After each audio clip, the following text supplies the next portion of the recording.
Hello everyone and welcome back to UGC NET mentor guys. आज के इस lecture में डिस्कस करेंगे हम most important MCQs for UGC NET paper 1।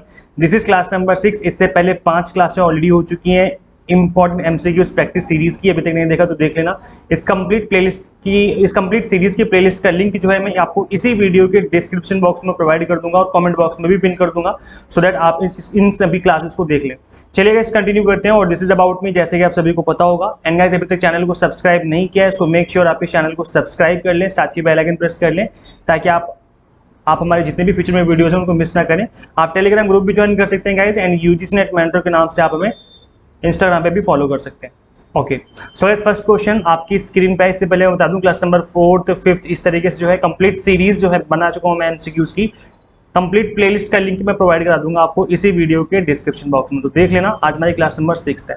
Okay so first question आपकी screen पे आ चुका है गाइस। देखिए फर्स्ट क्वेश्चन जो है आपको पढ़ना है, पढ़ने के बाद आप अपने मन में एक बार सोच लेना है कि इसका राइट आंसर क्या होना चाहिए।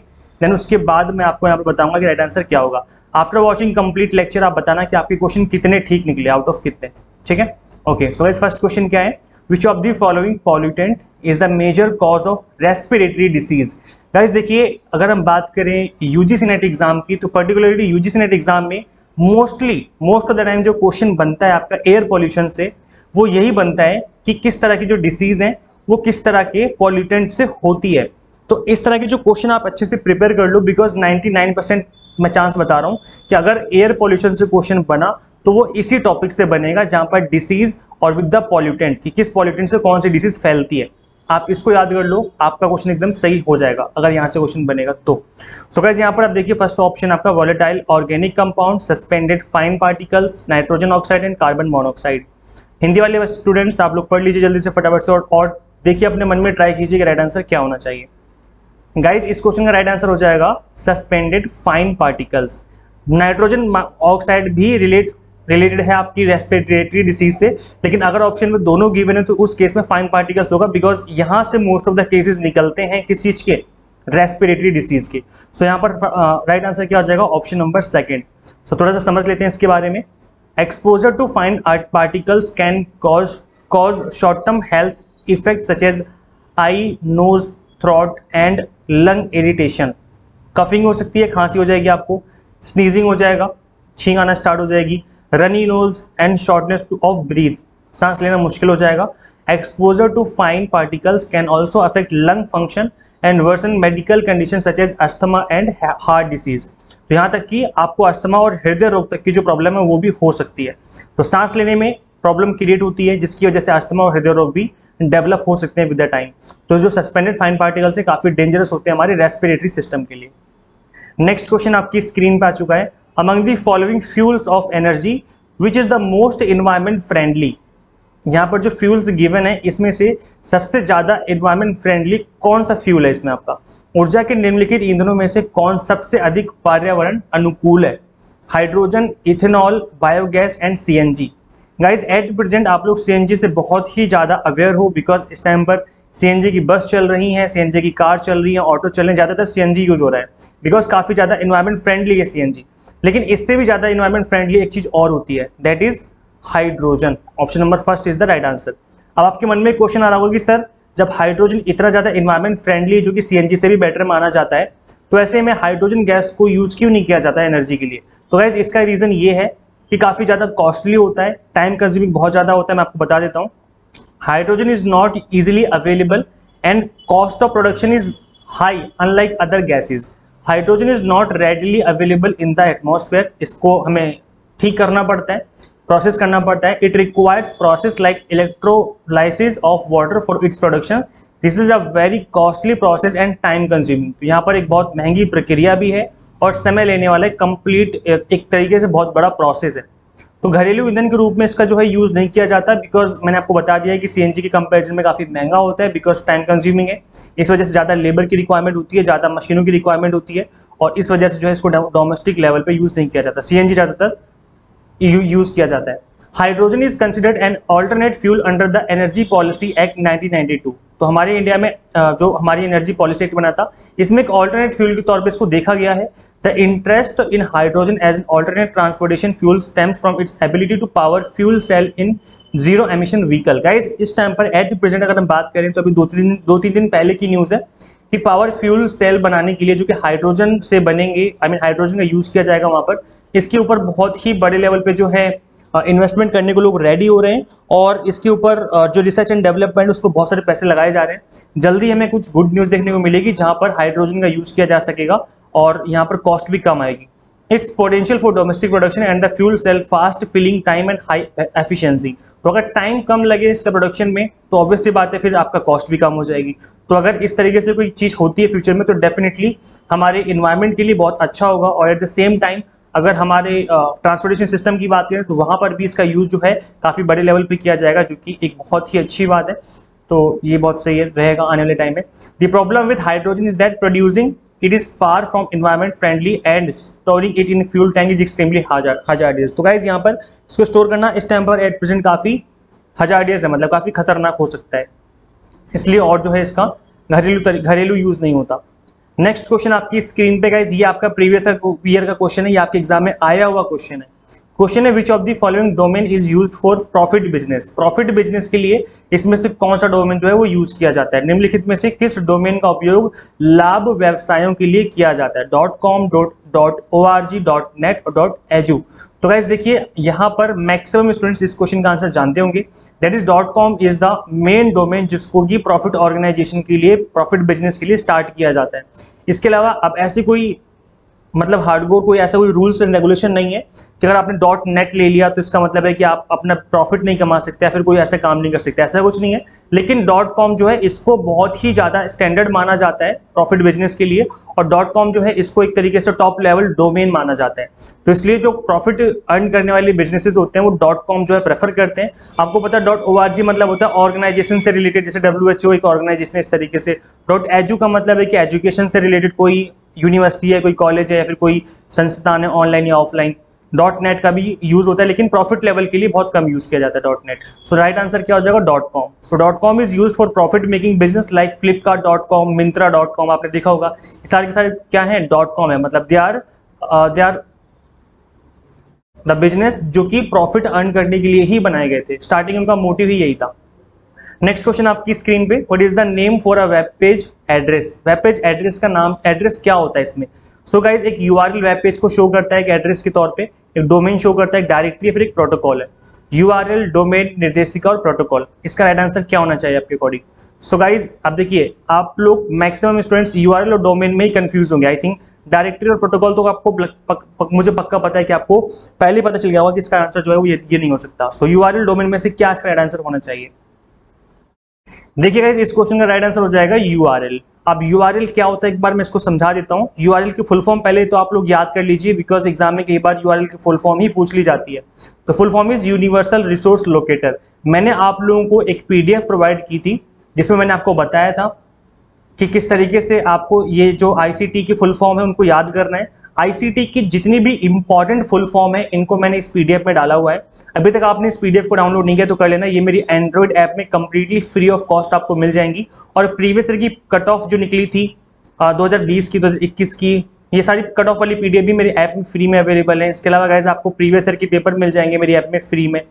और इसके अलावा एंशिएंट यूनिवर्सिटी जो इंडिया में बहुत इंपॉर्टेंट हैं आपकी एग्जाम के पर्पज से, उसकी PDF भी फ्री में मिल जाएगी। तो कहने का मतलब है कि जो हमारी एंड्रॉइड ऐप है जो कि UGC नेट मेंटर के नाम से ही है, गूगल प्ले स्टोर पे अवेलेबल है, इसको डाउनलोड कीजिए। इस पर काफ़ी कुछ फ्री में भी अवेलेबल है तो आप इसको डाउनलोड कर सकते हैं। सो गाइस यहाँ पर जो अगर हम बात करें URL की, तो URL universal resource locator is a complete web address use to find a particular web page. URL जो होता है उसको एज ए यूज किया जाता है, as a address, web address use किया जाता है ताकि एक पर्टिकुलर वेब पेज को फाइंड आउट किया जा सके। While domain is the name of the website. Domain क्या होता है? एक वेबसाइट का नेम होता है, जबकि URL क्या होता है? एक कंप्लीट एक पर्टिकुलर पेज पे लेकर के जाता है।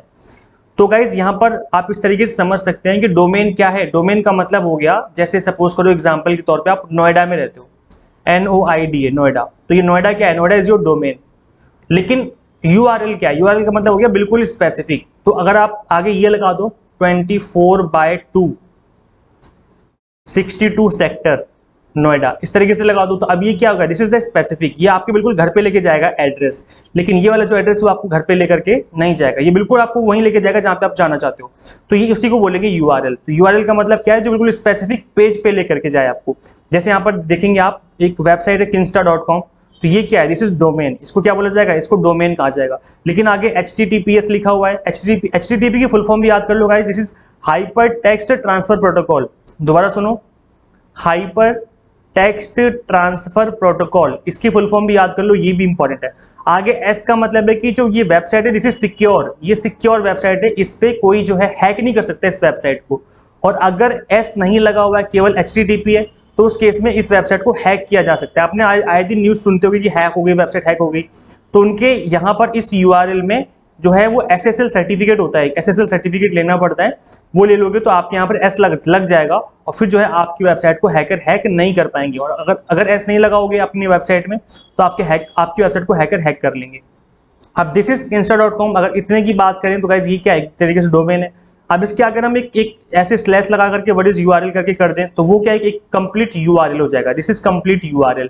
आप भी कभी विजिट करोगे, कभी किसी वेबसाइट पे या कभी यूट्यूब पे वीडियोस पे देखोगे, कभी चैनल पे विजिट करोगे, जैसे मेरा जो यूआरएल है, अगर मैं बात करूँ अपने खुद के चैनल की, तो मेरे चैनल का यूआरएल क्या है, HTTPS और उसके बाद स्लैश लगाना है ऐसे करके, फिर लिखना YouTube, फिर .com और फिर स्लैश लगेगा, फिर लिखेगा, यहाँ लिखा जाएगा UGCNet मेंटोर, ऐसे लिखा जाएगा। तो इसका मतलब है कि जब आप इस चीज को डालोगे क्रोम पे एक ब्राउजर में, तो ये डायरेक्ट मेरे चैनल पे लेकर के आएगा, ये यूट्यूब पे लेके नहीं जाएगा आपको, डायरेक्ट मेरे चैनल पे लेकर के जाएगा, उस पेज पे लेकर के जाएगा। समझ रहे हैं आप लोग। तो यूआरएल का मतलब होता है कि पर्टिकुलर एक स्पेसिफिक पेज पर लेकर के जाना, जबकि डोमेन क्या होता है, एक जनरल चीज है जो कि आपको यूट्यूब पे ले जाके छोड़ देगा। जैसे मैंने आपको बताया था कि नोएडा में ले जाके छोड़ देगा, लेकिन आपको नोएडा नहीं जाना, आपको तो आपके घर पे जाना है। तो घर का मतलब है कि स्पेसिफिक आपको एड्रेस दिया जाएगा 2x2A सेक्टर 62 करके, सेक्टर 62, फिर नोएडा करके, इस तरीके से। तो इसका मतलब है कि आपको एक स्पेसिफिक एड्रेस पे लेके जाएगा।